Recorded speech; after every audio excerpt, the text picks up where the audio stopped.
foi dado em janeiro. Se eu quiser comprar um carro desta montadora em janeiro, eu consigo comprar? Consigo. Eu vou a uma revendedora, uma concessionária e compro o carro.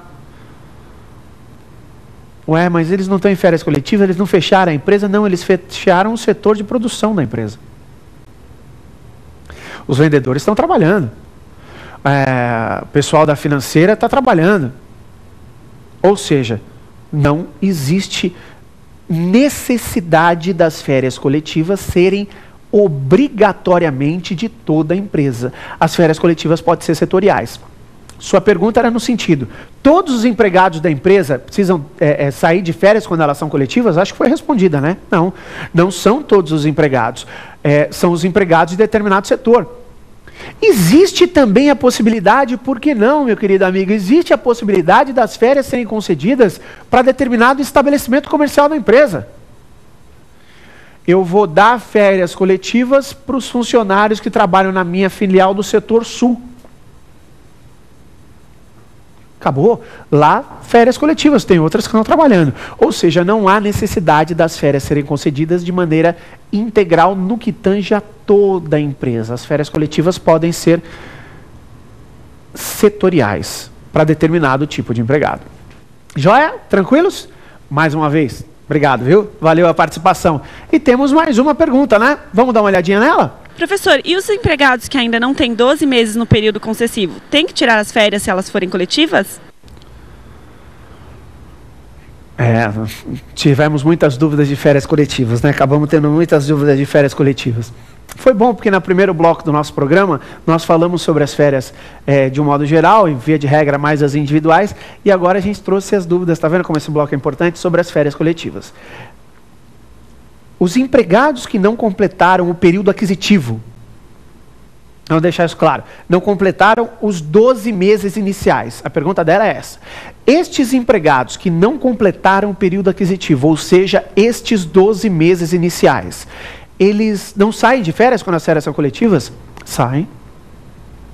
Saem do mesmo jeito. Só que eles recebem proporcionais. Veja, se eu trabalho numa empresa e eu já estou lá nessa empresa há mais de um ano, quando eu sair de férias, eu vou receber a minha remuneração integral mais 1/3 sobre ela.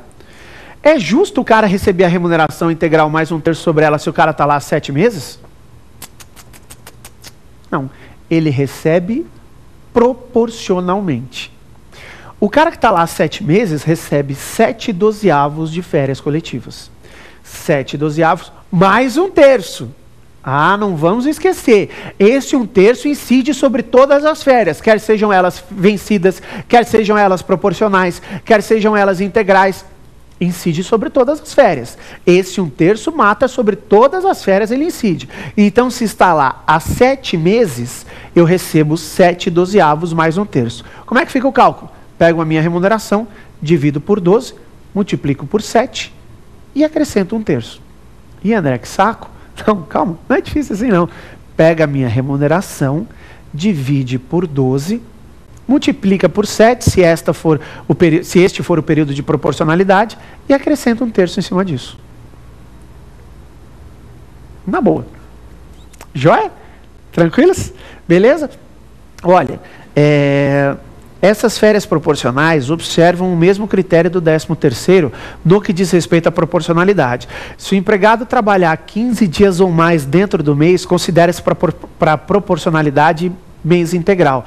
Então, o empregado trabalhou 7 meses e 16 dias, ele vai receber 8/12 de férias proporcionais.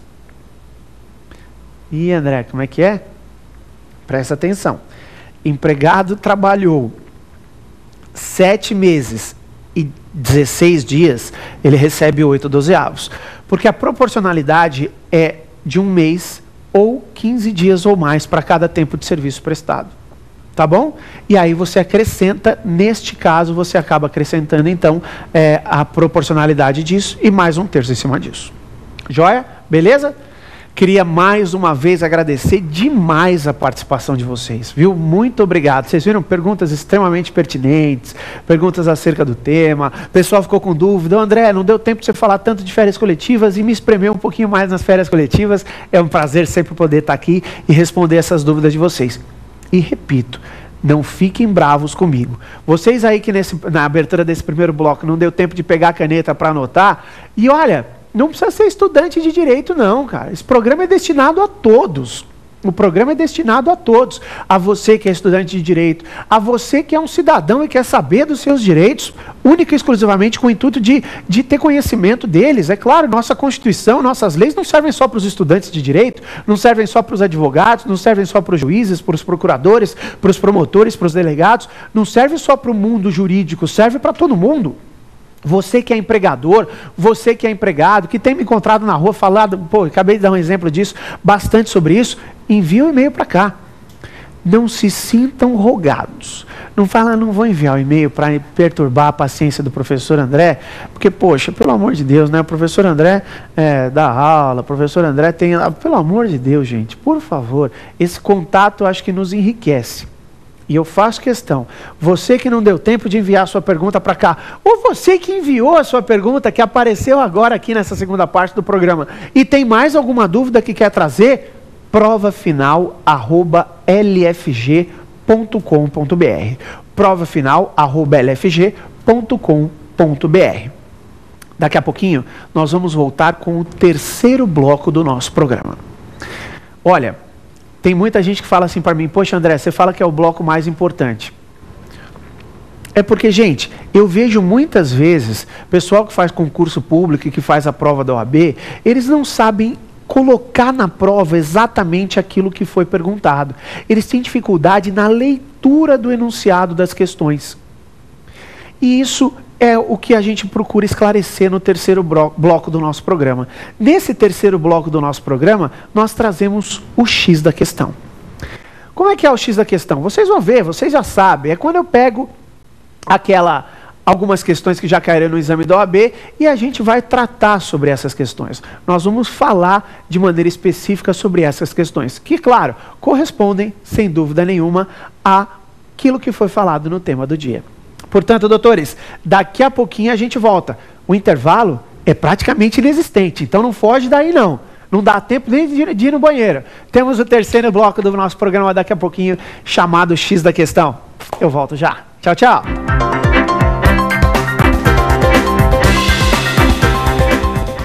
Como prometido, já estamos de volta, agora com o terceiro e último bloco do nosso programa, que é o X da questão.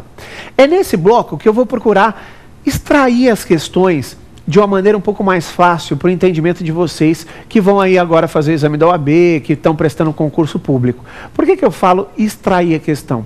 Porque, gente, muitas das vezes, meus alunos chegam para mim e falam assim, André, caiu uma questão na OAB, cara, caiu uma questão em concurso público e a questão falava de férias. E eu não soube o que colocar. E aí eu começava a falar um pouco a questão sobre ele e o próprio aluno chegava para mim e falava assim, putz, é a B.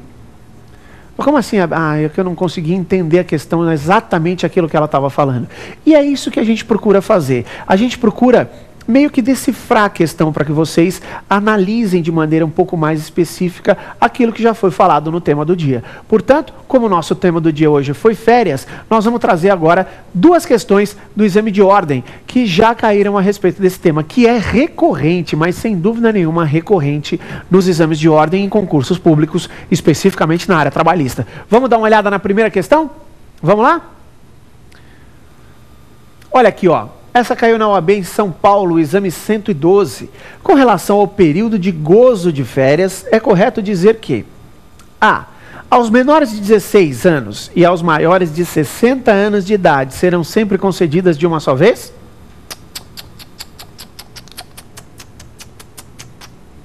Menores de 16 e maiores de 50. Olha a pegadinha aqui. Está errada. Então não é correto dizer isso não. Não está longe de ser correto dizer isso. Vamos dar uma olhada na alternativa B de bola? Vamos dar uma olhada. A a gente já viu que está errada. Pode colocar a B. A a gente já viu que está errado. Olha a B aí. Os membros de uma mesma família que trabalharem no mesmo estabelecimento ou empresa terão direito a gozá-las no mesmo período, se assim o desejarem e se disto não resultar prejuízo para o serviço? É ela, né? É ela, sem dúvida nenhuma. Vamos dar uma olhada na alternativa C e na alternativa D também, tá? Mas é ela. É aquilo que eu falei para vocês.